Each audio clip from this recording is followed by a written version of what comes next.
So over the past few years, my team and I have been quietly scaling e-commerce brands from 7 figures to 8 figures in revenue. And if you run an e-commerce brand yourself, you know how hard this is to do, to not only grow a brand to 8 figures, but to keep it at 8 figures for years. It took a lot of failing and learning for us to understand what truly works to scale an e-com brand to 8 figures in revenue. And in this video, I'm going to be revealing my top 3 principles for how to grow to $1 million per month in revenue and beyond. And to be frank, all 3 principles are so important. So you'll want to make sure that you note down all 3 so that you can start applying them to your business today. So with that said, let's dive in. Okay, so as I mentioned, we're going to cover 3 separate areas here in this document. Now, let's start with the foundations, because without this, it is very, very difficult to scale, okay? And the ability to scale starts with the product and the offer. And in order to really scale and maintain that scale for years, both of these areas need to be nailed, okay? So the key attributes to look for in a product, first of all, mass appeal, right? There needs to be a large market of people to sell to. Second thing, it needs to solve a real big pain point that people are experiencing. And third, a unique mechanism, which is a key differentiator to competing products. And this could be quality, taste, price, brand, fast results, unique features, etc. Okay, so when you look at your products already, you want to be seeing if they have these 3 attributes, right? Because even if you have a great product that solves a real big pain point and has a unique mechanism, if you don't have a large market to sell to, then you're going to be capped at the size of that market, right? You're not going to be able to scale past that. Whereas on the other hand, if you have something that is mass appeal, but it doesn't really have a unique mechanism and it's just like all the other products out there, then you're also going to struggle to scale, right? So it's important to have these 3 attributes in the products that you're selling. Now, when it comes to the offer, there is a few different things that you want to look for. Fair value exchange is the first point. And this is just really what the customer is getting in return for what they pay and still feels like a good deal, right? So the perceived value to the price ratio is still high. This just means that the customer feels like the price point for what they're getting is worth it and they're getting a deal, right? Second thing, high perception that the product and the solution will give the customer their desired outcome, right? Really, really important. Then you want to make sure your offer gets the customer the result the way they want in the shortest amount of time possible. You want to decrease the time delay. And then you want to make sure that your offer doesn't require a lot of additional effort from the customer, or the customer does not have to give up anything that they're currently doing to achieve their desired outcome, right? So the easier you can make it for the customer, the better. Then if possible, you want a recurring/subscription nature to the product or solution. We're going to cover this deeply in just a moment. And finally, AOV, ideally above $100. Doesn't always have to be above $100, but the closer you can get it to this amount and beyond, trust me, it becomes a lot easier to scale to 8 figures. Now, let's talk about sustainable new customer acquisition, right? How do we actually acquire customers? And with a strong product and offer in place, the next step is understanding how to acquire new customers in a way that is 1, cost effective, right? This just means that you are acquiring customers on target for your CAC or ROAS target. 2, consistent. This means that the customers are acquired on target throughout the whole year, right? Or at least for the majority of the year, right? If you take the average, you're staying consistently on target. There's no like up and down, hot and cold. Scalable. That just means that your CAC or ROAS maintains at high levels of ad spend, right? Because you can be cost effective and you can be consistent, but if you're spending, a few $100s a day, there's no chance you're going to get to 8 figures, right? Unless, you're acquiring customers through another method, but that's not really the point of this explanation, right? We're talking about acquiring customers through one channel, one focus, and that's what I want to talk about here. The easiest thing to do is make one ad platform work really well for you. So if you are able to get customers cost effective, consistent, but you can't scale to multiple thousands of dollars a day and spend 10K a day, 15K a day, 20K a day and spend, then you're going to have an issue with getting scale, right?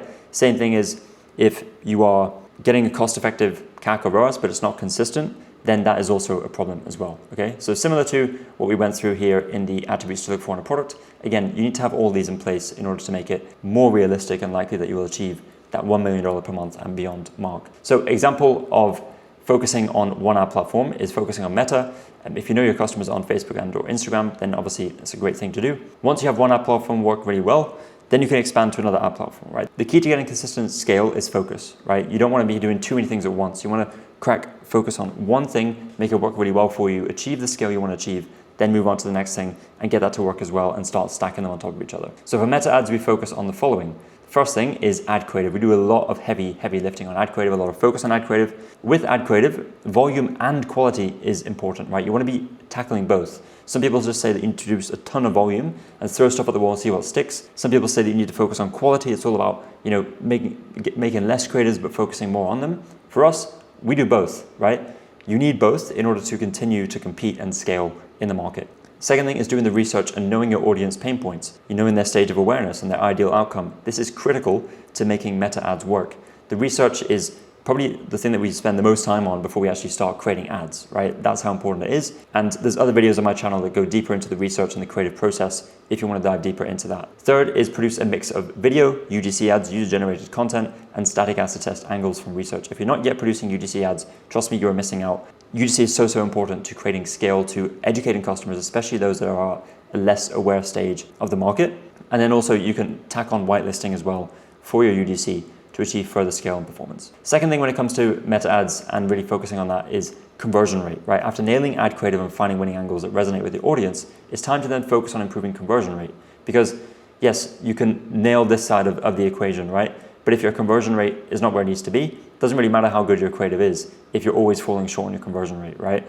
So we do this in a few ways. First thing is landing pages. We educate the audience, we funnel customers to a purchase. These could be 5 reasons why landing pages, listicles, advertorials, quiz funnels, whatever it is. It just needs to be a step in the process that serves as a way to educate and funnel customers towards our desired goal. Second thing is optimizing the website itself. So navigation, collections pages, PDB, cart, checkout, to increase conversion rate of the overall website. We found that for some brands, just optimizing the website actually works better than landing pages because we're able to get customers to the area that we want them to be faster. And for some brands, it just works better, okay? Third is AOV. You wanna measure your AOV alongside the conversion rate metric because both are linked and influenced by each other.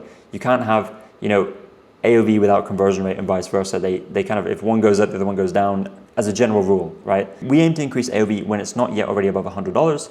As I mentioned, the higher we can get AOV while still keeping the price point within reasonable range, the better. Now, if your AOV, let's just say it's not possible with the products you have to get it to $100, that's fine. I would focus on other things such as building a subscription program to increase LTV, to maybe offset some of that higher customer acquisition cost with that higher AOV, with the lower AOV that you have. And finally, the way that we increase AOV is through price testing. We found increasing prices, just that can still work, right? Like you test prices, you test higher prices, and the conversion rate remains stable, then great, right? The second thing is bundles. And then third is upsell, cross-sells in the cart and checkout, okay? So that's just some ways we approach new customer acquisition to scale. Third and final thing I want to talk about is customer retention and LTV. So now that we can acquire new customers efficiently and consistently and we can increase ad spend to scale our new customer acquisition, we need to start putting attention towards customer retention and LTV, okay? So acquiring new customers without a way to get those customers to come back and purchase again and spend more money with you is going to make it very, very difficult to build an e-com brand that maintains scale over time. Now, reasons why retention is so important. Number one, well, it allows you to increase revenue and profit per customer, right? This allows you to further offset your customer acquisition costs by increasing lifetime value. Second thing is improve marketing efficiency ratio, your MER, making the balance of new customer acquisition and retention profitable for the business, right? You might be breaking even on new customer acquisition, but with your retention efforts and the strong LTV that you have, your MER is now profitable for the business, right? So that could be your strategy. Third, you can easily launch new products successfully to existing customers. You create more revenue spikes throughout the year. You test products that may lead to new hero products for new customer acquisition. So multiple ways, multiple benefits of increasing retention. And a fantastic way to increase retention, profit per customer, and LTV is having a subscription offer, as I mentioned. The compounding revenue that you get from a subscription offer is almost unmatched, right? Because you acquire customers once, and then you benefit from the recurring revenue that those customers drive without the need to spend more money reacquiring them, okay? So just see how important this is, right? And subscription offers are mainly for consumable products. If you don't have a consumable product and you're selling clothing, for example, you can still be creative and create some sort of subscription, some sort of recurring element, even if it's not monthly, maybe it's every 3 months, just a way to get customers to come back and purchase from you again without having to reacquire them. You only have to acquire them once, okay? So that is it for the 3 areas to scale to 8 figures. I hope you found this video helpful. And if you did, leave a comment below. Let me know what you think of this video, and I'll see you in the next one.